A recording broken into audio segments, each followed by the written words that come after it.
Good evening and welcome. We've omitted the countdown clock because we've had a few technical gremlins with Leslie's microphone, but we've managed to hit a few buttons. Leslie is with us. Neal Bishop should be joining us very shortly. He is working harder now than he ever did as a player, believe it or not. And so he's doing some extra coaching work at the minute. He is joining us a little bit later in the programme. Hence why I've got all these shirts that I've dug out from our various FA Cup runs when Bish was here, Sunderland and Manchester City. So we hoped to take a trip down Meadow Lane, down FA Cup Lane with those games that were 10 years ago, believe it or not. Tempted to say how times change with a replay against Tamworth coming up tomorrow night, which is one of the focuses of our show.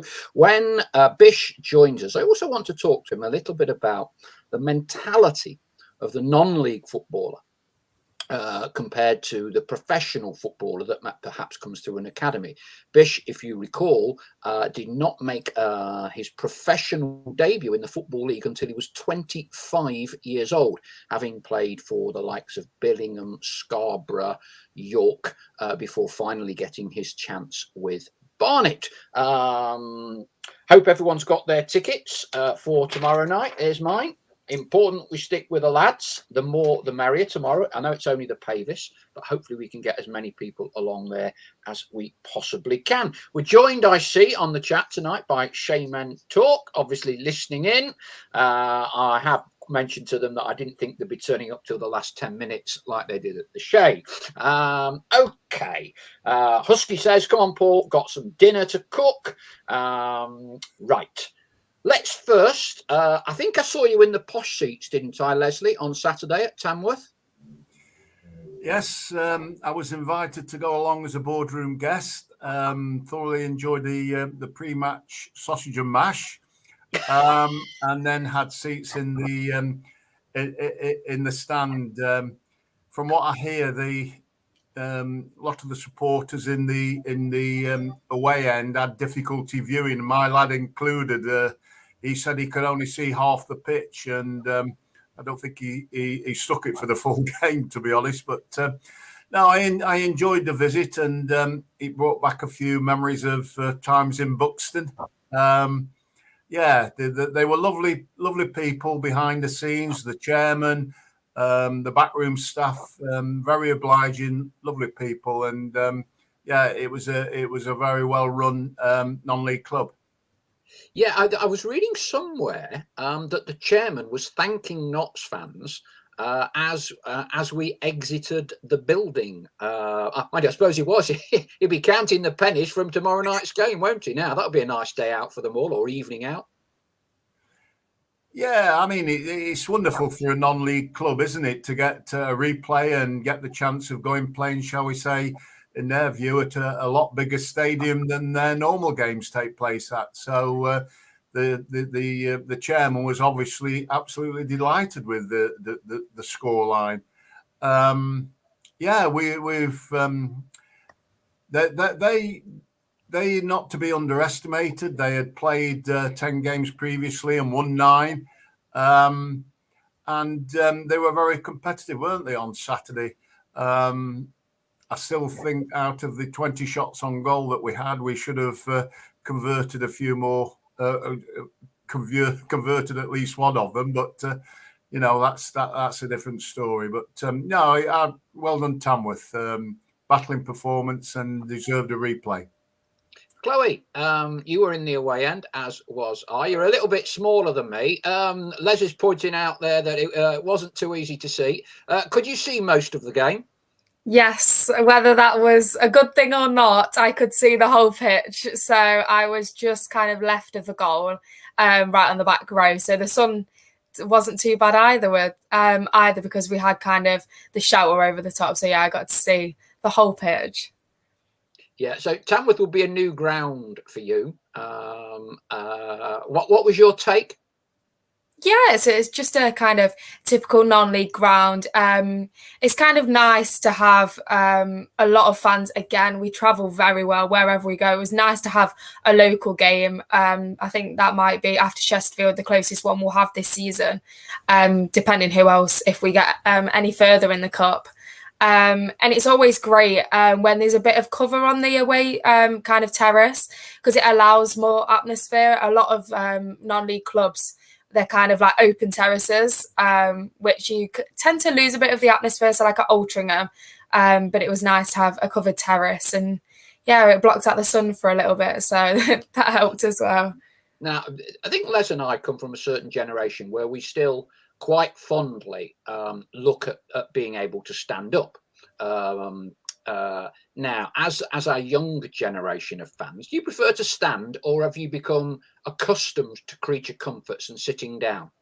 I prefer to stand. I think it's something you don't even think about. Obviously, since I started supporting Notts, I've only ever seen us in League One and League Two, apart from when we got relegated. So it was something very different coming to the National League. You don't really tend to see it, if at all, in the Football League. So I prefer it. I think it gets a little bit more atmosphere. I don't really know why.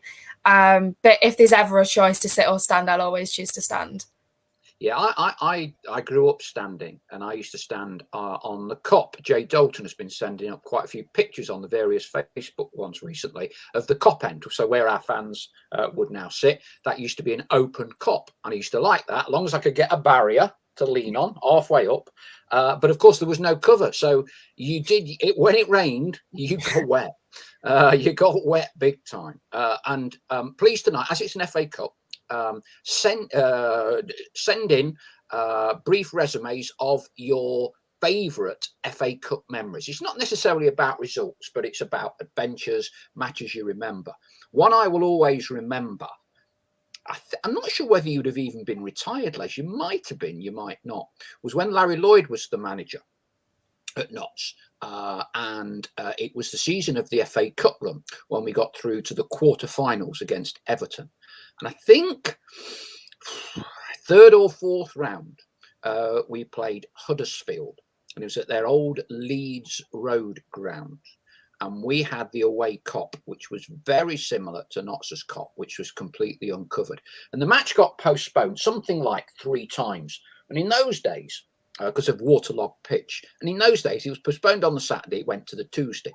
And on the Tuesday, it was waterlogged, and it was postponed about 5 o'clock. So they put it back 24 hours. And so they played on the Wednesday, and it absolutely threw it down. I don't know whether many of you listening in tonight would have been at that game, but it absolutely pelted cats and dogs. Notts won, I want to say about 2-0, 3-1, something like that. But I'd always remember it. I don't think I've ever been wetter in my life. Shafitab says, bunking off school to get to Swansea away, my teacher spotting me on TV and telling me the next day she wouldn't give me a detention because we lost 8-1. So I was forgetting the Swansea game most recently. Yes, I forgot that one. Yeah. Gary Smith says Gary Lund goal versus Man City 1-0. That was another big one. I'm not sure whether you're young enough when we get Neil Bishop on, Chloe, or whether were you either of those games, the Sunderland away or Manchester City games? You'd have been about Manchester 10. City at home was my first ever Notts game. Right. So I've got very fond memories of that one. So yeah, that's up there in my favourite that I've seen, I think. Yeah. Les, what about you? Either playing in it, or did you have any playing FA Cup memories? Never did any good in the FA Cup, as I remember, but we had lots of great experiences in the league. You know, beating Leeds, beating Everton, beating Stoke. When I left Notts, went to the Stockport, Arsenal. I remember playing Arsenal at Meadow Lane in the FA Cup, and we got beat.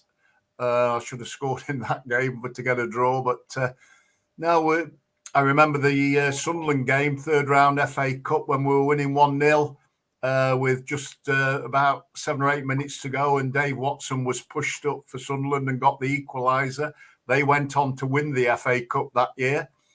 So no, not many great memories playing of the FA Cup, more for the League Cup, but certainly working down at Notts, and there were some great experiences. Then you're just talking about the Manchester City win with Gary Lund and the draw at home when Neal Bishop scored with that header. Now there was some really, really good performances. I remember the Everton match as well when Andy Gray scored with that diving header, and how many Everton, you don't see many of them. Fans were in County Road that day. Yeah. There was a lot, but no, not many great happy memories of the FA Cup. Chloe, young fan, magic of the FA Cup. Clearly, in bygone decades, kind of the nation came to a standstill for the FA Cup final. Clearly, some Premier League, Championship teams don't always field their full strength teams. As a young supporter, how important is the FA Cup? Well, I think when I was growing up, it was still kind of importance. And I've had some of my favourite memories in the FA Cup with Notts. They always tend to stick out rather than league games. And we've had some good days, some bad days, you know how it goes. But for me, it's so important that this is our opportunity to play teams in different leagues, to see what we could be up against if we got promoted next season, or to just give ourselves a chance, kind of even a bigger side than that, which is, we're talking a long way down the line. We've not even got through the qualifying yet, but it's always a great opportunity, and it's nice that you're the underdog. I like being the underdog. No one expects a lot from you, and we tend to thrive off of that. So it's kind of a great opportunity to see how far you get, and make some more memories. Some good little stories coming in. Paul Smith attending a funeral on the day of the Manchester City match at Bishop Auckland and getting a speeding ticket on the way down the A1 to Meadow Lane, and still managed only to miss the first 25 minutes.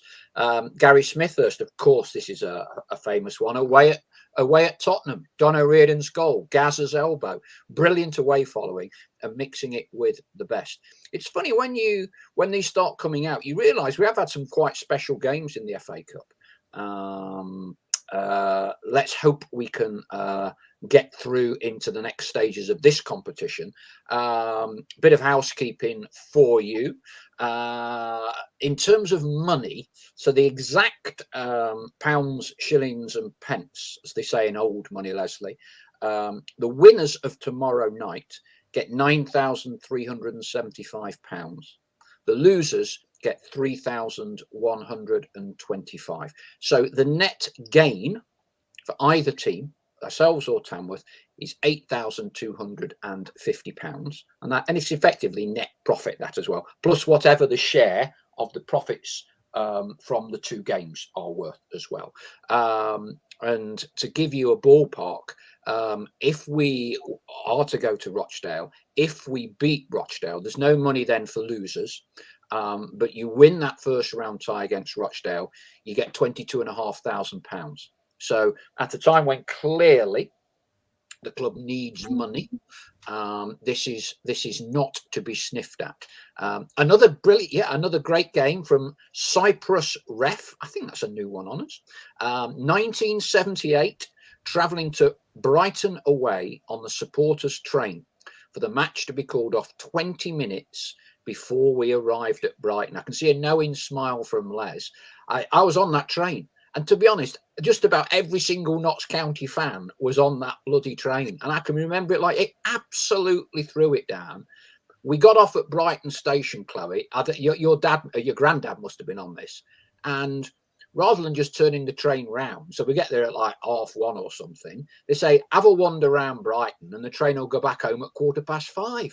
And there was about 500 Brighton delinquents floating around outside the station, and it was ridiculous. It was in the halcyon days of football violence and all the rest of it, and there were about 2 coppers there. And so there's 500 Notts fans wandering around out onto the streets of Brighton for 3 hours with all these other Brighton fans looking for trouble before we can go back home. Yeah, that is a story that I've heard from my granddad many a time. So he was on that train. Were you still at Notts then, Les, or not? Yeah, I was there. I can't remember where it was that we stayed overnight, but we went through normal procedure, drive down on the team bus on the afternoon, check in at the hotel, meal at 7 o'clock, off to bed, up in the morning, breakfast, and then a steak before the meal, drive down to the ground. Don't get off the coach, lads. We're wondering what's going on. Then we were told, the match is off, and stay on the coach. You're going back to Nottingham. Wonderful. Yeah. But we won, didn't we? We won on the Tuesday night. We did, yes. Was it 2-0 or 2? I think it was 2-0. And then it was something like, was it the round before the quarters? Or we got, Chloe, we got Millwall away. Of all ruddy ties to get. Millwall, we got beat, didn't we, lads? Yeah, I can't remember much about that. Was that the same season we gone to Millwall and beat them? I get confused. Did we win at Millwall? I can't remember. I thought we got knocked out at Millwall, but did we beat? Yeah, we put Millwall. I think we went there in the league as well. It might be a different season. I can remember going there and winning on a couple of occasions, but it was a hostile place to go to, both from the, shall we say, the players' point of view. I think they had a fullback there that didn't like players going past him. They went up in the air. Harry Cripps. Harry Cripps, great name for a Millwall defender, and it Cripps. Absolutely. And the supporters were very hostile as well. And I think I can have one. I remember one experience where they came over the top and chased, I think it was Stevie Carter down the touchline over. But I don't think we got a lot of joy at Millwall too often. But I think Cyprus ref has solved it. After the Brighton game, going to Millwall, never been so scared. Frog march to the ground, a strangled cheer when we scored. Lost 2-1, and this was a rarity, and it does ring a bell now. Sammy Chapman scored from a corner. Yeah, so that season is 77, 78? Yeah, that's right. Yeah, I can remember having one season when Sammy Chapman played in the team. And I'm pretty sure that it's that same season when we went there in the league, we beat them as well. Not too many memories about that game. Just so that when you talk about going to the old Millwall, it was always hostile, both on the pitch and from the support side as well. Yeah. We've got our friends from Halifax with this Shaman talk, a bit of banter with some of our fans. I did read somewhere for that game, I'm sure people will correct me if I am wrong, that Marcus Rashford went along to the game. Don't know if you heard that story, Chloe. I think one of Marcus's former teammates from Manchester United is on loan or plays at Halifax. And there was a story that came out that Marcus paid for his own ticket. Turned up in his posh car. I think they squeezed him into the Halifax Shea car park somewhere, but he paid for a ticket because his mate was only given 2 comps or something, and he'd already given them away to his other mates. Right, clearly Marcus can afford it, but yeah. So I don't know whether you saw Marcus in the ground there, Chloe, but I was reading a story about that. Okay, let's talk about Saturday performance-wise. What did you make of it, Les? What there are people saying, absolutely dire, terrible result to only draw 0-0. Others 2 clean sheets on the trot. We didn't lose. What would be your professional critique of it? I was disappointed in the result. From a performance point of view, I think we've seen quite a number of games this season where we've controlled the game. And it's almost like you're watching a game where we're in front, we're winning 1 or 2-0, watching the game, and we've not got to that stage. I think we're getting up to the last third around the penalty box, and we're getting some great opportunities to score goals, and we're not taking those opportunities, or we're not converting them into good chances. And probably what I'm saying is left side, right side, the final ball, for whatever reason, isn't doing what it should be doing. And I don't know.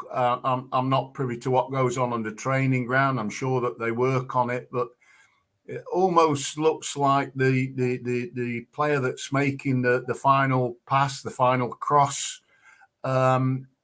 is maybe trying to pick somebody out, and I'm not sure that is the right thing. In the days that I played, the wingers that we had, like Charlie Crickmore, like John Nixon, in our training sessions, we worked on them getting into positions with the ball, and they cross the ball into areas, the near post, at the far post, that whoever was playing up front as a pair, like it could be Tony Aitley and myself, Richie Barker, all the players that were playing there, we had the responsibility of attacking those areas. And in Jimmy Cyril's words, if you don't do that job, I'll find somebody else that will. And so I think it made life easier for all concerned, you know, the those that's delivering the ball and those that's attacking the ball, what they had to do. I just feel watching quite a number of games, we are, I don't know, trying to find the perfect ball that maybe isn't on. Okay. And am I making sense, or am I talking? No, Les, I'm listening. You're making a lot of sense, and there's plenty of comments coming in. I mean, at the end of the day, you are the club's leading goal scorer. So if you don't know a thing or two about scoring goals at this football club, no one does. Comments coming in, and then we'll go to Chloe. Agree, Les, says Chris Gosling. It's the final third where we need to sharpen up. Ian Birchinall, Les is exactly right. Approach play is good, but once we hit in the final third, we seem to make the wrong decision, seem too scared to shoot and want to score the perfect goal. Chris B, I agree that we aren't making the most of our possession, but wasn't that only the second game of the season we failed to score? Gary Wardle, not to trying to be too precise to a game plan when it's the unexpected that can work. Keep sending in for those of you who went on Saturday, keep sending in your critiques, thoughts, views. Chloe, from behind the goal with your shades on, at the back of the little stand, what did you make of it? I completely agree with what Les has said, and a couple of the comments I've said for a long time this season, that we're trying to play this perfect way and score this perfect goal. And for me, you put someone up front like Wootton or Mitchell, and they're over 6 foot, and every ball that goes into the box is along the floor, or, well, we don't cross it into the box many times. We're trying to walk it in too much, I think, personally. And I think it just needs just a bit of a mix-up, because it's quite easy to defend against when you're doing the same thing for 90 minutes. I thought that we weren't getting any joy down either of the wings. I'm not sure whether they've kind of played together, Joe Taylor and Namano, however you pronounce his name, but they tended to, same on the other side with Cal and Dion. I don't know whether it was a lack of communication or whether they weren't sure about their roles, but it just tended to be that they were both kind of playing within a few meters of each other and not getting as many crosses in as would have probably liked. Yeah, we controlled the game and we defended well. We didn't have a lot to kind of do at the back, which was kind of nice because we managed to control the game. But we're maybe trying to force a formation out of getting certain players on the pitch and then making a formation out of it. But I agree with this whole ideology of this perfect goal that we're trying to score, and maybe we just need to get across into the box and someone needs to be on the end of it. Bish, how are you, my friend? Hiya, pal, how are you? Hey, very good. Say hello to Chloe and to Notts County's record all-time goal scorer, Leslie Brad. Hi, guys. Hope you're all well. Good to see you again, Neil. Right. Yeah, good to see you, pal. Hey, glad to see you now chillaxing after a hard day. Now, I was about to say it's a long week, but it's only Monday. We're just debating a goalless draw at Tamworth and previewing Meadow Lane tomorrow against Tamworth again. So we're now going to take all Notts County fans back in time 10 years. The small matter of the Galacticos of Manchester City and you scoring a goal. Just cheer us up a little bit with memories and stories of that game against Manchester City. I was hoping you were going to talk about Sunderland. I enjoyed that one. I'll tell you what, because I know.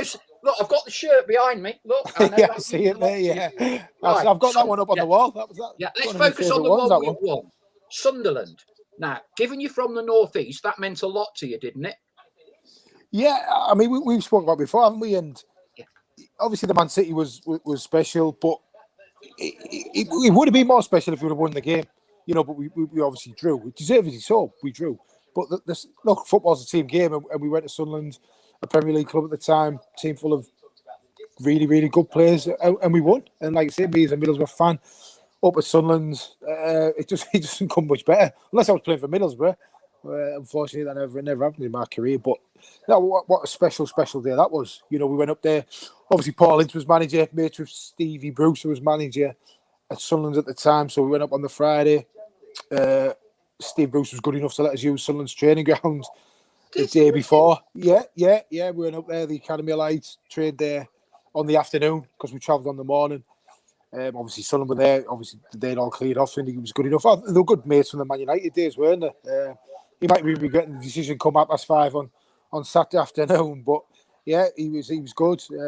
Let us use the place, and just a full thing, just a full weekend, and it was fantastic. And I think anyone, I don't know if Les was there or anyone, but the game, we deserved the win. Deserved the win that day. You know, they had a good team. I think Darren Bent.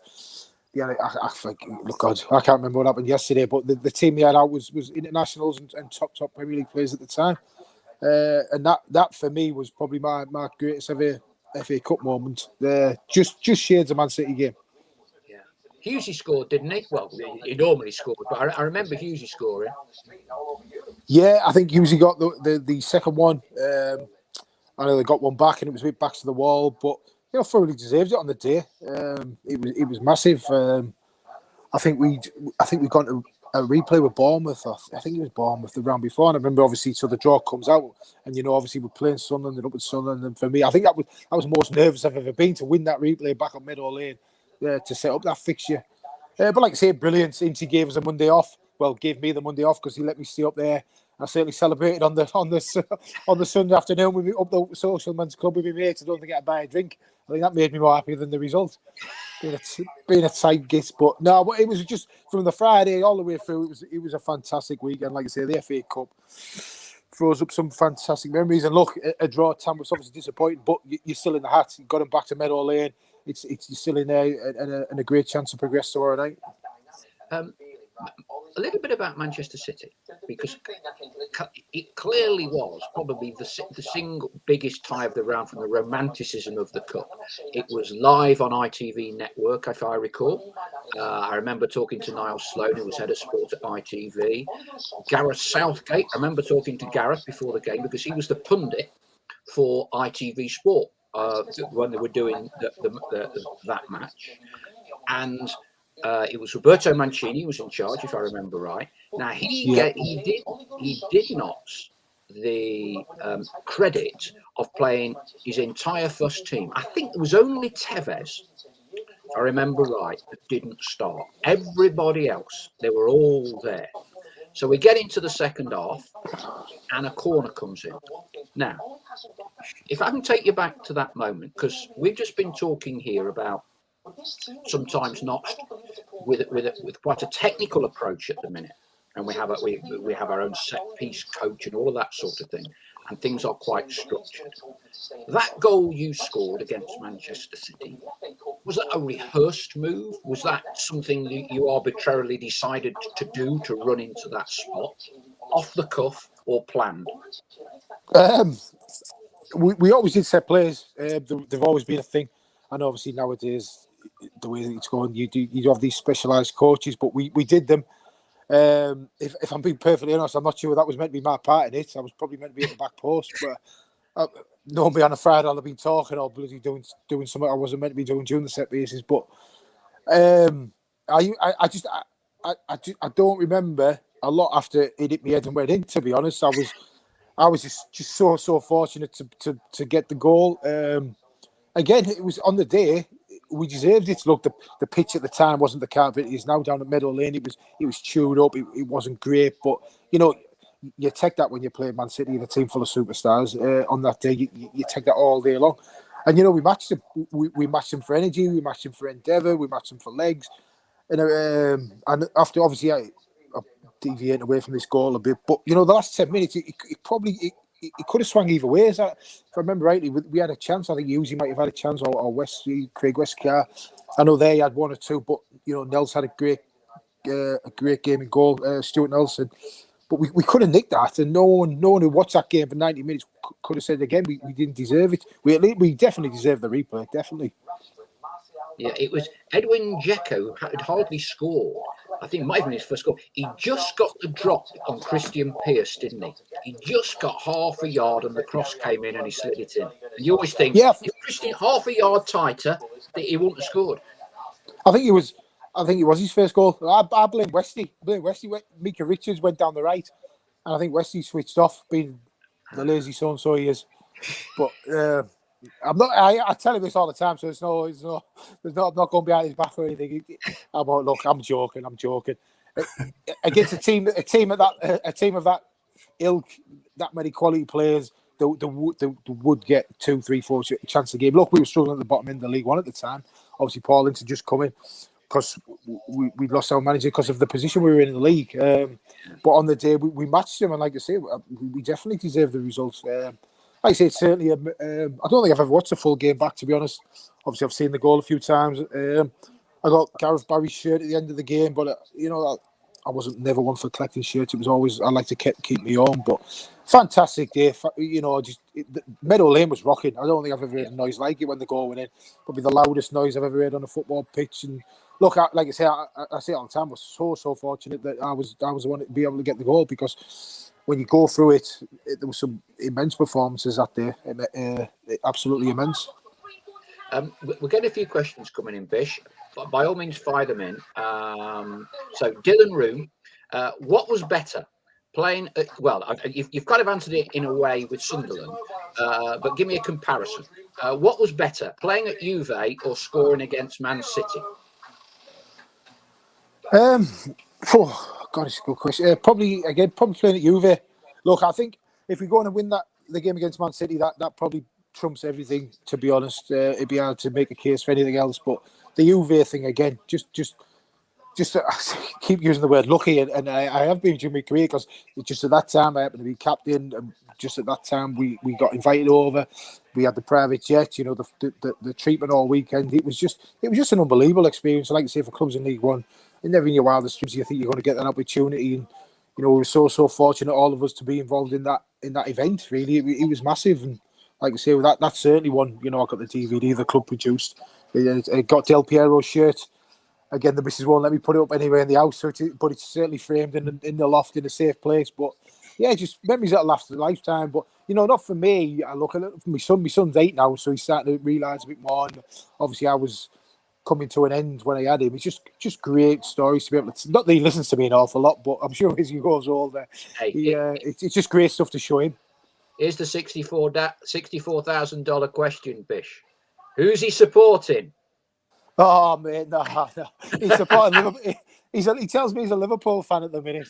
I can't get me. I thought you'd be trying to get him as a Borough fan. I have, but obviously I don't live around there anymore because work and whatever, and he's at schooling. But mate, I can't get my head around it. I'm having to buy Liverpool kits for him. It breaks my heart every time I do it. I can't. I've still got hope for him. He's only 8. I'm trying to get. Obviously, I'm involved on a Saturday now with clubs and one or two things, but I'm going to try and get it back up to Middlesbrough. There's still time for him yet. He's not lost. He's not completely lost. So you did a brilliant hour and a bit for us on one of our special one-on-ones a few months ago. Just for everyone that's listening and watching in tonight, what are you doing with yourself at the moment? Well, I'm involved in. I'm coaching at Gainsborough Trinity, who are in the Northern Premier League. Good club, obviously close to where I lived. We settled near Doncaster. The little one started at school, so obviously I stay close for him. But they keep playing me every week. I'm 40-year-old now, and they keep wheeling me out. I'm playing centre half now for them. Believe me or not, I'm a centre half. Bumped into Ben Turner, funny enough, last week. He was at Buxton. He was on the bench. But yeah, I'm playing centre half, centre of a back three, so I don't have to run much. Well, I was out it again. I was always slow, so it's not as if I've lost my pace. But no, look, still love it. Still absolutely love it. Doing a bit of coaching, going in a bit with Lincoln in the academy. There's that link up there between Lincoln and Gainsborough. A few of their young lads are coming to Gainsborough to get first team experience. Maybe the ones who aren't ready for the first team. So obviously, I started with the kids at Mansfield, but I see a future in the men's game. So it's because I went so deep in my career into my. Well, like to tell myself, I was nearly 40. I got all my coaching badges, got my A licence, but I never had the time on the grass. I think anyone will tell you that involved in football, you can't replicate that. The time on the grass, putting on sessions, getting your ideas across, knowing how you want to project your ideas and yourself. It's all new, but look, I'm really enjoying it. It's a massive challenge. Like I say, 40 now. Probably Les will know when you get to a certain age, there's not many professions where you've got to start again at our age. 40. Mid-30s. Usually I was so lucky that I got to play deep into my 30s. But it's a massive challenge and one I'm really loving. I do see myself in coaching and hopefully going into management sometime in the future. Great effort. Still, Leslie, still playing 41 for Gainsborough Trinity, eh? Absolutely fantastic. Yes, big congratulations, Neil, on that as well. I did get offered a contract at the age of 36 to go to Mansfield and play, but I realised, I don't know whether you felt that as well, Neil.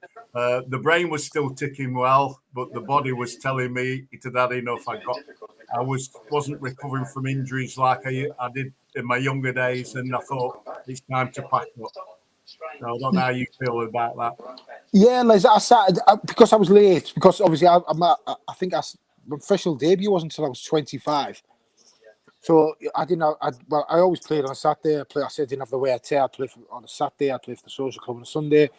But I didn't have that day-to-day sort of wear and tear on the body. So starting at 25, I thought it prepped me until I was very fortunate to touch. I had no real major injuries, and then I played deep into my 30s. So I was really fortunate. But yeah, like you, I knew the season that got cut short for COVID. I knew I was retiring that summer anyway. I'd made my mind up. I'd gone to Mansfield for a 2-year contract, and I knew I'd done all my coaching badges, and I knew it was in my mind that I wanted to go on my terms, Les. I don't know if that was something I didn't want to get to the end of my contract and scratching around. And no disrespect to people who do that, and I don't. But this was because of the way I think I'd got into football. I wanted to go out on my terms, and that was what I wanted to do. That's obviously important. Yeah, it was to me. Like, really important. It was just what I wanted to do for my own peace of mind. That right, I've had a great career. It's not going to get any better. I mean, you won't want to hear, but because with Mansfield, we should have got the promotion. And if we'd have gone up the season before, I probably would have just called it and knocked in. But like I say, that's a different story. But I always knew I wanted to go into coaching. Obviously, the landscape's changed a bit, so that's through one or two different challenges. But it is what it is, and like I said, I'm enjoying the challenge, really enjoying it. But yeah, that was definitely wanted to go on my own terms, and I was glad I was able to do that. Bish, Chloe, who's in the top right or top left corner, depending on how your screen looks. Chloe's first ever Notts game was Manchester City in the FA Cup when you scored. Chloe, anything you want to say to Bish for providing you with your first ever live Notts County goal as a young, 10-year-old? Well, it could be completely down to you that I'm still supporting Notts, to be honest. If we'd have got absolutely battered, I don't know whether we'd stick around. But yeah, great memories. It was a great first game. Obviously, Meadow Lane was unbelievable that day. And to just watch the goal go in, I mean, it's in the top 3 Notts games that I've watched, if not top 1. I mean, you can argue for a few different games, but it was just an unbelievable day. And then here I am 10 years later. Yeah, travelling from Manchester, Bish, students up there at the football UFCB course all over the country. Now, fair play, Chloe. Fair play. Proper fans. We always try and have people on here that watch the games and can give, some semblance of an informed opinion. Given that me and Chloe have never played a game of professional football in our lives, you two have. What I do want to ask you, because I think this is interesting, and you've already mentioned it. You didn't become a professional footballer till you were 25 in the Football League. Clearly, one of the challenges Notts are facing in the National League is that we're a big scout. Most of our players have most things done for them. The overnight travelling to away games that some clubs can't afford. We're full time. Not all, as you would know, National League clubs are. So, unfortunately, we've lost to Altrincham, who aren't professional full time. We've lost to Woking, who are not professional full time. Martin Tyler, the Sky TV commentator, is their assistant manager. Talk to me about, is there a difference in mentality between a player like you, who has come through the football hard school of Knox, no academy, playing with your brother, playing with your 47-year-old dad for Billingham, doing the rounds up in the northeast, getting your chance. And I think you said to me you were the worst trainer imaginable, but on game day, you'd churn it out. Just talk to me. Did you notice a difference between people like you that have come through your way and those players that perhaps have had academy or a bit more continued professional football from 10, 11, 12, 13? Yeah, there's a lot in that question, so I'll try and answer it the best way I can. Yeah. Look, what first up before I don't not here to criticise the people that come up through the academies and that because that is the only way some of these lads have ever known. They get everything laid out, they get washed, they get the boots cleared, they get these that they don't know any different. So when they do, when obviously someone like me comes and does it, and I'm sat there thinking, what the hell, what's going on here? And they just act like it's just whatever's your normal. Everyone's normal is different. So for some of these lads, it's like getting your toast buttered on a morning. It's unbelievable. I can only speak for my roots. I wouldn't change it. When you don't really reflect on anything when you're playing. When I finished, I look back and it probably helped me. It really did because I fell out of love of football. Obviously, leaving Middlesbrough's academy, it wasn't even an academy back then. Chloe's going to think I'm ancient. It was a school of excellence. That's how old it was. They weren't even called academies when I was there. School of excellences. Obviously, I got a bit of a bad injury, never played, and then just never played for a year. And then it needed that to happen really for me to fall back in love with the game, to literally play a Sunday morning pub football with my friends. And like I say, even when I was going up through the levels to the level with the Gainsbury now, what's equivalent to the Conference North now, I was still playing on a Sunday morning for the Rosewood Social Club because I loved it. It was my mates, and then again, you probably couldn't get away with this. So we'll go back into the club afterwards, we'll have a couple of pints, watch the football, you sit with your mates, you have a crack. I suppose, and the part of the country I'm from, if that doesn't keep you grounded, nothing does. All good working class people. The minute you started getting too big for your boots, or they thought you were, you'd still be cut down to earth. So it wasn't allowed. As Turner and Notts, I was there the other week, funnily enough. Me and Mike Edwards were doing the BBC. I don't know if I'm letting a cat in the bag to do it. They're going to be producing a series for BBC 5 Live. I know about it, when Sven was there. So we were down there. And honestly, I cannot believe the standard of the dressing room. The pitch, the stuff they get now. I don't know if it's a bit too much for the conference. I don't know, Les, what you think. It's unbelievable. The dressing rooms are probably better than most League One, probably Championship standards minimum. It is. It was scary actually to see the transformation. And it's the pitch. That day I think you had a game on the night. I can't remember who it was. You were at home on a Tuesday night, and the rain it'd been pouring down, stair rods for about 10 hours, and the pitch was immaculate, an absolute carpet. You're just thinking, it's hard to get your head around. It's a non-league club. In a way, if you get what I'm trying to say, probably not articulating it well enough, but it's set up there. I think I just hope the players understand what that club is and how lucky they are to have them facilities. It's unbelievable. I played for Blackpool in the Championship, and the facilities in the dressing room and what they get training out is not as good as what Notts have got there. And I think, and like you said, they are a scalp. They obviously are. You're talking about overnighters and things and teams travelling on a day. I've been one of them who've been part time and travelling on a day. But when you get to these nice places in front of big crowds and nice stadiums, that goes out the window because you think, right, I want to prove that I deserve to be on this stage. I want to prove that I want to have this, or I did. I thought, right, I'll have a bit of this. I'm going to prove I'm better than you because ultimately this is the type of place I want to be and the type of stage I want to play on is my home patch every other week. And I think a lot of players, certainly at that level, have that mentality. If you wind back, how desperate were you to get into the Football League? Was that, when you were in National League, was that the sole objective? Some players can go round that National League looking for basically the best payers, if you know what I mean. Yeah. Where was your head? What did you want to achieve? You've been at Scarborough, you've been at York. Where was the plan? Where were you heading for?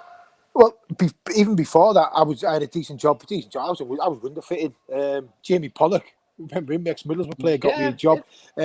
Jamie, great lad, manager of Spennymoor at the time. I was just playing. I had obviously getting a decent wage. That was making some good. It was the days of the brown envelope on a Saturday, cash from football. I was just spending that and really enjoyed myself. There was no real objective until obviously people started coming in and you start moving up through the leagues. And every stage I got, and probably the higher up I got the non-league echelons, I just thought, right, I just had a chip on the shoulder is probably the wrong thing, but it felt like every step up I had something to prove. I don't know, and I think that saved me all from my career. It was whatever stage I was at. It was in my head that people don't think I can play at this level. People don't. I think that comes from probably the rejection as a youngster. People don't think I can do this, so I'm going to prove them wrong. That was like my motivation. That was the one thing, especially you get to semi-professional and the third. I went full time in the conference. That I mean, and let's get it right. There was people with more ability than me. My younger brother, Howard Craig, more ability than me. But I think I just had that in my head that I hate losing now, and that was almost to the fact that it ruined not just my weekend, it ruined the next 5-6 days if I got beat, and I've always had that. And the fact I'd push myself and drive myself to probably further than most, and that was the things I used to pride myself on, ability wise. Like you say, you get the journeymen who go from club to club for the most money. Great ability, probably good enough ability to play it higher up the pyramids in the Football League, but they didn't have the mentality or the desire to do it. And look, that's not me criticising them because you earn good money at that level. You have a part-time job. It's a very good situation for a lot of people to be in. But I just always had that thing, right? I need to prove myself. I need to prove myself, and like I say, it took me all the way to the Championship. From 25 playing pub football at 24, I was probably maxed out my ability, and like I say, that's probably the reason why I'm probably so comfortable with my career, because I maxed out. Well, probably went over the boundaries of my own ability. Les, what do you reckon listening to Bish? What? Sorry, Paul. What I found it very interesting listening to Bish. What's your take on what Bish is saying? From my side, I had no football coaching until Jimmy Cyril came to Notts County, and the impressionable coaching that he put over to me was what my job and every other player's job when you went on that pitch was all about. And it wasn't necessarily playing football. It was doing the job in each position as a group to win a football match. And that's probably the most impressionable thing in my time. And he taught us. We had a great captain in Don Masson, who educated all the other lads to become captains. And I know when Neil captained Notts to that promotion year, how many captains were on that pitch in those, and that is what you need, because not everybody can play well each week, but they can lift players, they can keep them going and bring them up to a level. So that was a very, very important thing. And when I sit and watch a football match now, I'm looking for players who can change the game, who are affecting the game, as opposed to players that supporters might think, oh, what a great player he is. He's going round in circles, passing it here, there and everywhere. But at the end of the 90 minutes, what has he done to the game? Nothing. And that's probably where I'm coming from. And Neil has been a winner. Just listening to him, you've understood why Notts County got promotion. He steered that team to success during along with the manager. The manager did a great thing, Steve Cottrell, in those days as well. But that team knew how to win football matches. It wasn't all plain sailing. Sometimes their backs were to the wall, but they knew how to overcome situations and get there, which was very important. And they need to be congratulated for that success. Bish, here's a couple of other short questions for you, which we will all value your input on. The National League this season has seen, with some of the bigger clubs, Wrexham, Stockport, Chesterfield, the acquisition of players on substantial wages. Nothing wrong with that. A player gets the wage that he can, and if a player doesn't offer him, he doesn't get it. But you are having clear instances of strikers good enough to be League One, let alone League Two. So an example, for instance, would be Paul Mullin, top scorer at Cambridge. He's now part of a promotion-winning team to play in League One. He drops down to the National League with Wrexham.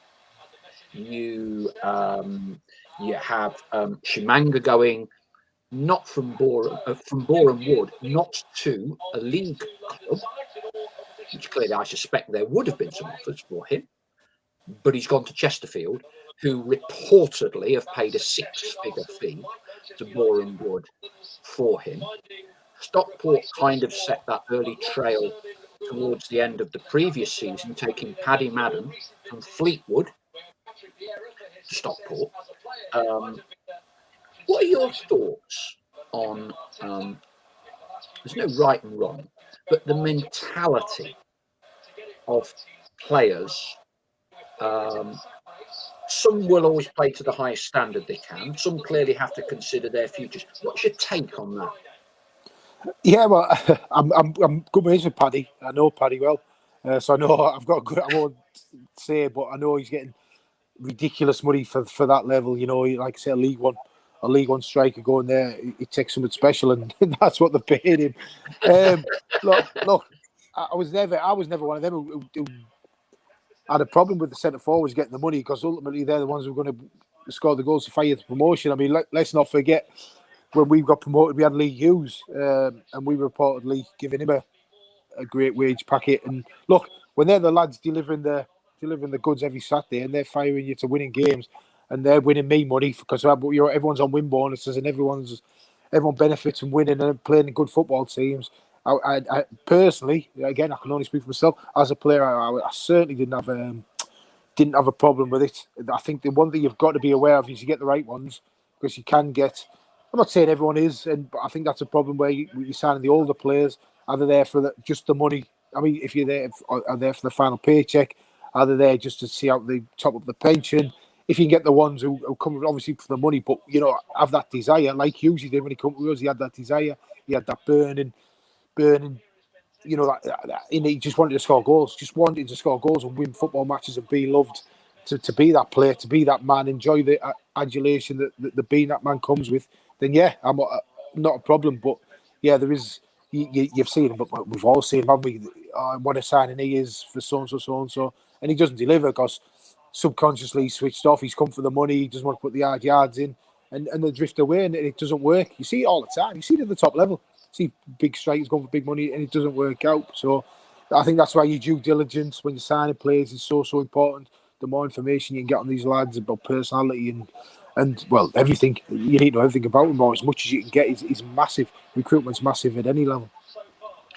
Let's just talk hypothetically, and it's difficult, but let's say you're towards the end of your career, Mansfield, wherever, and I don't know, if it was a Salford at the time, splashing loads of money, okay, and Salford come in for you and double your wages, would you have entertained that and gone, or would you have said, no, I've waited all these years to play Football League. I want to carry on playing Football League, and playing the matches is more important? Or do you say, this is a lot of money, this is life changing for my family, rest of my life? How would you balance that out? Well, again, honestly, I could have went to Salford when the non-league, but I chose not to. Graham Alexander, the ex-Scunthorpe manager, was there. Again, I'm not trying to sit on my soapbox and preach, but for me, it was never about that. I could have went when I went to Blackpool in the Championship. I could have went to Sheffield United in League One for more money. When it went to Barnet in League Two, I could have went to Torquay in the Conference for more money. For me, it was just about playing football. And look, I'm sure the family would have been happy if I went for money and things. And I'm not saying it's a short career, so who am I or we to say people are wrong for doing that? But it was never for me. And like I say, I think that comes from just my personality, from what happened to me as a child, from being released, from obviously being cast as not good enough to want to prove myself, to want to get to that level. It was never a thing for me. I don't think at any level. I mean, I've signed new contracts at Notts when there was interest in me I remember when Cloughie was in charge of Derby and Ben Davies went. Martin Allen basically locked me in a room till I agreed to sign a new contract because to come back in for that summer. But I was happy to do it. You know, I was happy to do it. I wanted to do it because I thought, I always went with my heart, is what I'm trying to say. I always went with what I wanted to do and what I thought was the right thing to do, and where it was never really about the money. But look, I understand. I generally do. I really understand why people sign contracts for the money. It's a short career. You got to make hay while you can. So just because I didn't know all of that, and it's a brilliant thing. You've been very candid and very honest, Bish. And I didn't know this myself. So are you saying that you turned down Sheffield United to go to Blackpool because Blackpool were in a higher standard of football at that time? Is that what you just said? Yeah, well, in the Championship, and I never thought I'd get to that level. Obviously, Ince was there. My contract, I decided. Again, I think this is where we have a bit of beef with a few of the Notts County fans. But my time there had come to an end, and I wasn't playing as well as I thought I should have been. The club were cutting the wage budget at the time. I had a year left on my deal. Again, I keep reiterating this just to make the point, there was never any problem. I was honest with Jim Rodwell and the Trues, and they were good enough to release me from the last year without asking for a fee. I went and shook the hands on the final day I sent in. I went in, I bought the office staff, I bought the wife, people in the club who've been great with me. I never left on acrimonious terms with anyone at the football club. And that was because I just wanted a new challenge. And like I said, Sheffield United were in League One at the time, were offering decent money. There was one or two other clubs in League One, but Blackpool were in the Championship, and I think I was 31. I never thought I'd get that opportunity, and I certainly wasn't going to get it again. So I went there, and initially again, it wasn't even on a year's contract. I think they gave me a 6-month deal. I had to prove myself. Yeah, and I did, and then I signed seen the year out, won the Player of the Year awards. Ince had left. The club was obviously everyone knows about Carl Oyson and what was going on. They wanted me to stay. But at that point, again, like I said, I could have stayed. I chose to go to Scunthorpe in League One at the time. And I'll be honest, that was probably the first move I ever made where I just am a little boy, where I considered the whole thing rather than what me personally wanted to do. I think you have to. I think that's another thing to factor in when you've got children. But yeah, that was certainly what I did. Like I say, as much as Sheffield United's a massive club, and maybe long term I'd have been better going there, but I just felt like I needed to prove myself at that level, so I had to take on that challenge. Final question, and I don't want to be accused of asking leading questions here, but I think all Notts fans would value, given you are now on a coaching journey that hopefully will lead to management, and Gainsborough are not too further down the pyramid than Notts County at the minute. We clearly are operating on a data-driven approach that the owners have implemented with the head coach, and there are metrics put in terms of players that we should be looking to sign based on age, potential resale value. There is a lot of emphasis placed on data. possession, retention, completed passes, number of shots, all the rest of it. Clearly, data now, across all levels of football, plays an increasingly important part and will continue.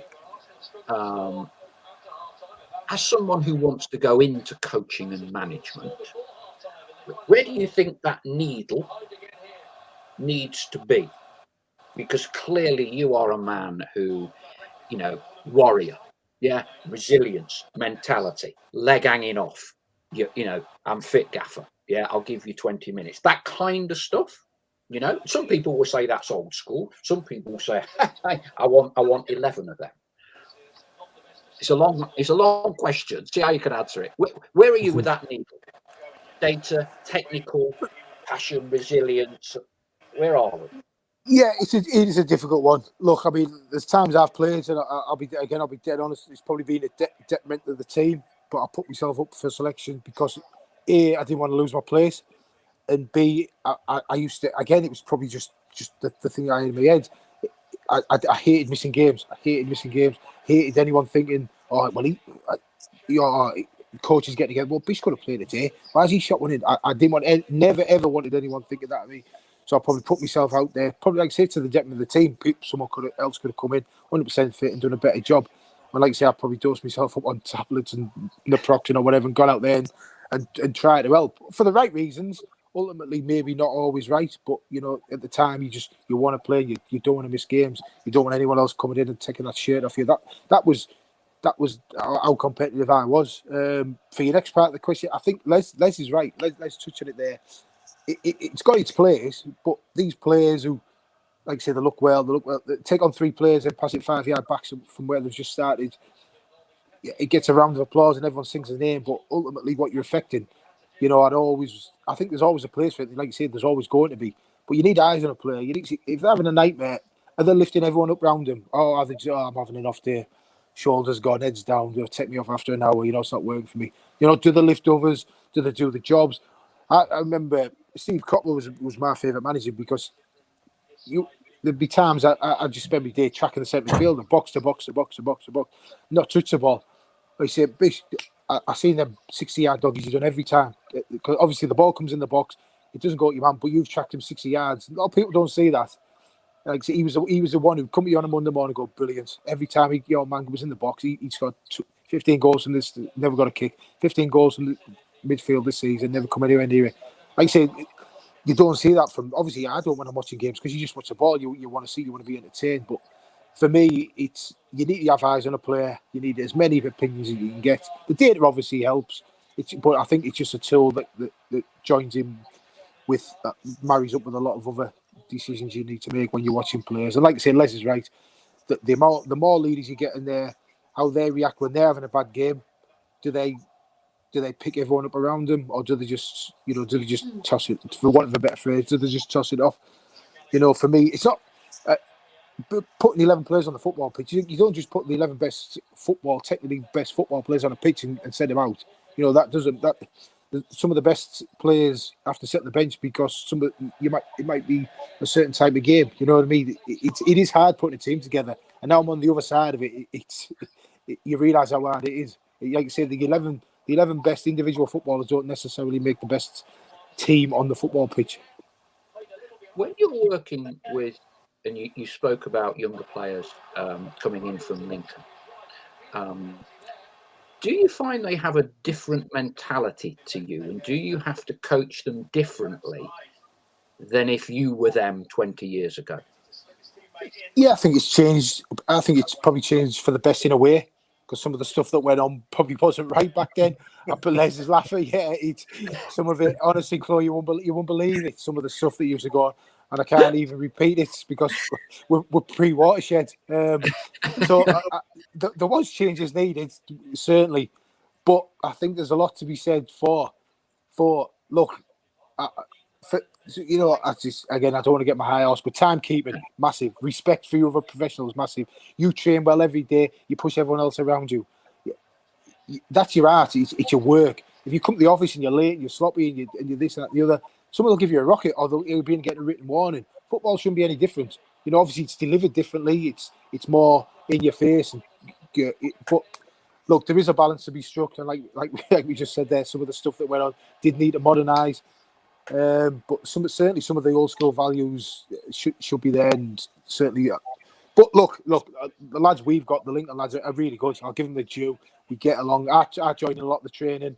I think a lot of mine God, I do as much as I can these days. But you know, you're trying to set standards from what pro clubs do and how they go about it. Because ultimately, these lads, it's not about me now. I'm 40. It's about these lads progressing at the start of the career. So it's up to, hopefully, for the likes of me to give them as much help and information as can and help them make the best of their careers. Bish, absolutely brilliant. We've got a war of words going on our chat section at the minute, involving Chris Goslin, Gary Wardle and James Moore. I'm just refraining from giving out yellows. This is borderline. I need to have a word with them. I strongly recommend get off the keyboard, listen, replay the last half an hour with Bish. Huge amount of footballing sense, footballing insight. Listen to it all night, Les, yeah? Absolutely. Yeah. No, it's great. I love talking about it. You know, I love talking about Les. You know, vast knowledge. You can learn every conversation you have about football. There's always something to be taken from it. Like I say, I enjoyed listening to the bit before I got on. Fantastic. Hey, Gary, you don't get your coat, right? Hey, we're all Notts fans. You're listening to a warrior with Neal Bishop, who talks an awful lot of sense. It's a great listen. Okay, so none of us chuck our toys out, please, gentlemen. Before we go, Bish, right? This is your last one, and it's semi-watershed, right? Because it's gone 8 o'clock. Chloe understands football, been in around football for a while. Give us a mad dog story, because there must be 101 of them that we haven't heard before. Oh, what a time for them to lose the internet connection. Are you still there, Bish? Oh, there's loads. I mean, there's loads. I'm on the come down. Have you got me? Yeah, we've got you. A mad dog story. Or maybe because Steve Cottrell could blow hot and cold, couldn't he? Cots could blow hot and cold as well. Oh, we will have to bring we will have to bring Bish back for part 2 ahead of, and let's be positive here, ahead of our FA Cup trip to Rochdale. Hang on, he's trying to get back in. Stay with us. No, I think we've shot it. We'll give it 2 minutes to see whether he can get back in. Les, but no, Chloe, you've sat there very patiently listening. What did you reckon to Mr. Bishop? He's a great talker, isn't he? You could listen to him for hours. He's a great player as well, by the way. Oh yeah. Oh God, yeah. I've got obviously fond memories. He was there as soon as I started supporting them, and was there for a couple of seasons afterwards. So it's great to kind of have such fond memories and then listen to him talk about it from his perspective. Yeah. What do you think, Les? I mean, it's great. I love listening to footballers when they talk like that, you know? Well, yeah, we talk a similar language. We're not too much from the technical side, Bish and myself. We've come from a more a desire to achieve things, to win things, maybe. And certainly I wasn't blessed with a great amount of ability, but I'm so pleased that Jimmy Cyril came in the frame and educated me on how I could be a great influence to the team in creating chances. And I wasn't a prolific goal scorer, but I believe that I would have, if the modern culture, an assist. I think I might have been involved with a lot of assists during my career as well. So, and Neal wanted to win. It's obvious what we've just been listening to. We've heard his story. He wanted to win, and his desire to do that shone brightly for me during that year when we won the league. There were so many in there. John Thompson, another fella captain, just a tremendous group of lads that wanted to do everything on that pitch for the black and white shirts to go out and win the game. Wonderful times. very humbly said, Les. I've never been a prolific goal scorer, says the man who is Notts County's all-time record-leading goal scorer, and I suspect because of the appalling way various people at the club treated Mr. Hughes at the time, I don't see anybody ever getting close to your total anytime soon. Bish, thank you for coming back. Any Martin Allen stories or Steve Cottrell stories you can share with us? Well, like you say, there's thousands. If I sat and thought about them, I mean, the one that sticks out is when we play. I mean, it's not too bad. One, it's the one that made me laugh. We played Forest. Obviously, the where I missed the penalty, you know, in the League Cup game at Forest. I mean, what an evening that was. What a game that was. And we got in the coach. Obviously, we got the coach medal late to go to the City Ground, 500 yards down the road. And he made us all be quiet. And he put a DVD or a video on the coach. I can't remember which one it was now. And we're watching it, and he was stood outside the City Ground at 5 o'clock in the morning, something like that. He's just saying, lads, and it was like one of these motivational video things. There's nothing to be scared of. And as he's talking, you can see he's just unbuttoning his shirt and undoing his belt. And I'm thinking, what? And the lads are like big dump for what's going on here. And whoever's videoing, you can see him chuckling, and he's got nothing to be scared of. What a night! We're going to go over here. We're going to march on the City Ground. We're going to take over. I mean, his whole point was nothing to be scared of. Nothing scared. You can conquer anything. And as he's talking, he's ended up in his boxer shorts. His pants are off. His shocks are off. He's took his top off. His big belly's hanging out. And he goes, and look at this. And he starts flexing his muscles, and he's doing all this. Absolutely nothing to be scared of. Watch this. And then all of a sudden, the camera just pans around, and he's in the Trent. He just dives in first in. For no reason whatsoever, apart from to prove there's nothing scared him. But you can see that obviously the unis, the rows, the Coxon, they're all going down the Trent on the road, and like looking, thinking, what's going on here? And he's waving. You can see him. He bobs up. He starts waving at him. All right, lads, come on, not. And you can see these students not knowing what they're. I think 6 o'clock in the morning. He must be stand up. But I mean, like I said, we could have another 2 hours just about stories like that. But that's the one that it makes me giggle now just thinking about it. It's just typical of him. And like I said, I liked him. There was always method in his madness. But that's just the one that comes to mind. And like I say, it's probably the one I can get away with saying. Great start. I love that. I never hear of it. I never tire of hearing. The other one that I think was interesting. I think it was you that told me this in your one-on-one, but tell it again. Was that when Steve Cottrell came in? Steve is quite he's a good talker, comes across extremely well with his media interviews. You know, he's good, but there's a bit of steel to him as well, and he doesn't pull his punches. And I think at his first meeting with all you guys, he laid the law down to you, didn't he? If I remember right, are you telling me? Yeah, I think we were just outside the playoffs.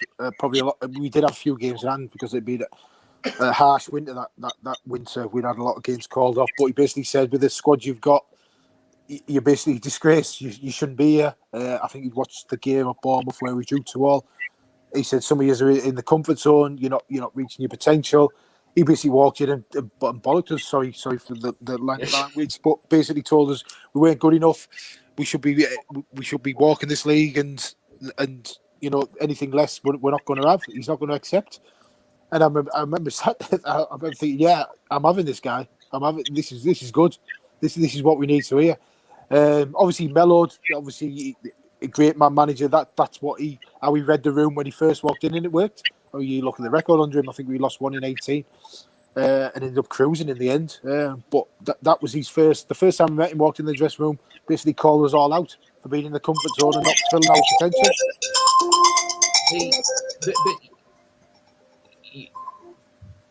It's one thing to come in and bollock and lay the law down as a manager, but there are very strong characters in every dressing room. You're clearly a strong character. There aren't too many stronger than Lee Hughes. Yeah. to be able to do that as a manager, you've got to be able to back it up, because it can go the other way, can't it? They can say, "Who are you, pal?" You know. He was always sure of himself. The gaffer. He was always sure of himself. I mean, he was experienced when he come in. He'd been in charge of some big clubs, Burnley, obviously. So and you sort of, I think we're all, I don't know if Les would say, but you know, first impressions are massive. You know, if you stand there and you're not sure yourself, and you go on the training ground and you're a bit, you know, players pick up on that. Certainly they do these days. Massively pick up on that. If you go, I remember a couple of gaffers I walked in. I remember Carl Higgs. Christ, you know, he walked in and you're thinking, oh my God, what have we got ourselves here? Sorry, I know that sounds a bit disrespectful. I probably shouldn't have mentioned him, but. And then others, you walk in, you're like, right, this guy means business. He's going to take us to where we want to be. And I thought that's straight away, Steve. I thought he's going to get us to where we need to be here, and he's not going to suffer frills. And if you're not going with him, you know, you'll be left behind. And you know, we had a great group who just thought, yeah, I'm behind this guy. I'm jumping on this wagon. Bish, we could talk all night. We look forward to inviting you on later in the season if you can spare us the time. Of course. 75 minutes has got. Thank you so much. I know you've had a full-on day. Thank you for. No, I'm not saying anything. I'm not used to working 10 till 12 as a 10 till 12 a professional footballer, mate. After take me back. Bish, thank you ever so much indeed. We look forward to seeing you later in the season. Nice speaking to you all. And before you go, let's want to work. Yes. Just before you go, Neil, you're okay to be our special guest next Tuesday for the Bromley game? Yes, I'm coming down, mate. Definitely, I'm there. I'll be in touch with you to find out give your arrangements. Top man, Les. On your own or with guests? I'm going to bring me missus and the little one, if that's all right, Les. Absolutely. We're going to have to get him out this habit of supporting Liverpool, mate. So we'll get him in the club shop beforehand and get him kitted out. Wonderful. If Lynn Lawson is listening, right, and Jason Turner, the chief exec, is listening, and Jordan Worthington, the commercial manager, is listening, you sort out a free Notts County kit with Bishop 10 on the back, Notts County. Then we stand a chance of having a Notts County fan. Okay, mate, we need it. Can't have him supporting Liverpool. Make sure everybody. Book yourselves. I'm doing my flipping commercial sales job for Notts County here. Book your hospitality packages, and you can hear more of Neil Bishop next Tuesday against Bromley. Neil, thank you ever so much indeed, and look forward to catching up next week with you. Spot on. Nice to talk to you all. Have a good evening. See you later, Neil. Take care, people. See you later soon. Chloe, what do you reckon to that? It's just great to listen to him, isn't it? And I'm sure everyone in the hospitality will get a lot more out of him. So yeah, it's great that he still wants to be involved, and he's more than happy to speak to Notts fans, and it's just great to kind of hear his side of everything. You obviously used to having memories of him just as a player, but now he kind of relays his own memories. I tell you what, Les, I'm being serious here. At 41, if you had parachuted Neil Bishop into Notts County's midfield in the season that we ended up being relegated, I promise you, I guarantee you, we would not have been relegated. I guarantee you. You've got to have those players with that real mentality, that inner strength, that resilience. You know, when we use the word warrior, for me, Neil Bishop is a warrior.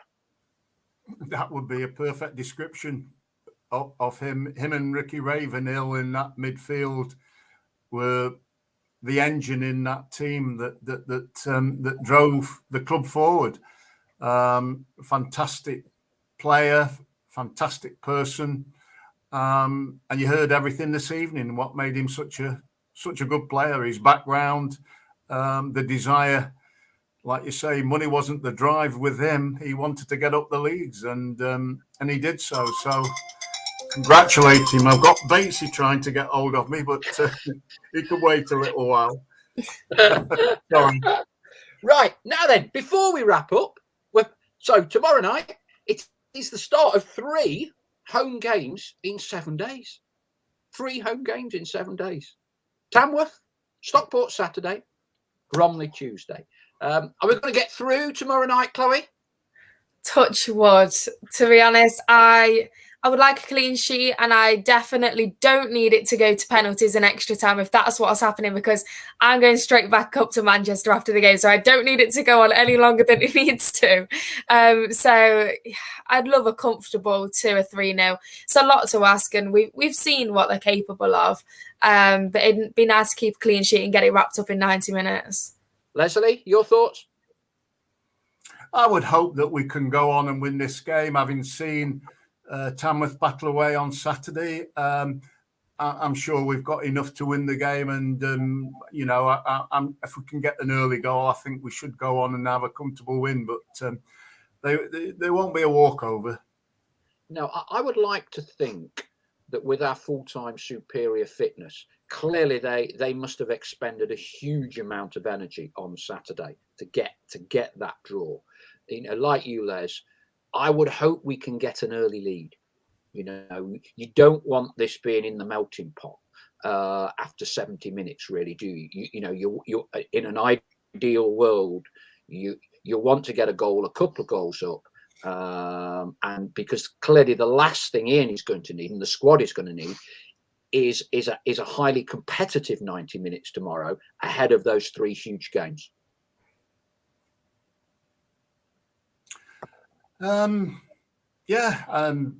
We've just got to go out there and make sure our mindset is getting that.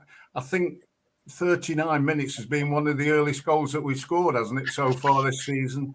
I would like to see us get one in that first 15 minutes. And that has a great effect on tiring the mentality of the opposition. If you get a goal up, oh dear, you're on the back foot, aren't you? And then if you can get another one, then it's plain sailing, hopefully, after that. But we've got to get that goal first. So let's hope they can provide that tomorrow night, the lads. And finally, just a little bit of transfer news or transfer gossip or whatever you want to call it. Don't like usually doing it unless I know the truth. So obviously, Ruben Rodriguez has come out with which I think many Notts fans have seen and been circulated on social media and on the internet, regards a relegated championship team from last season making a move for him in the summer, which was turned down by the club. Lots of people have asked me who it is.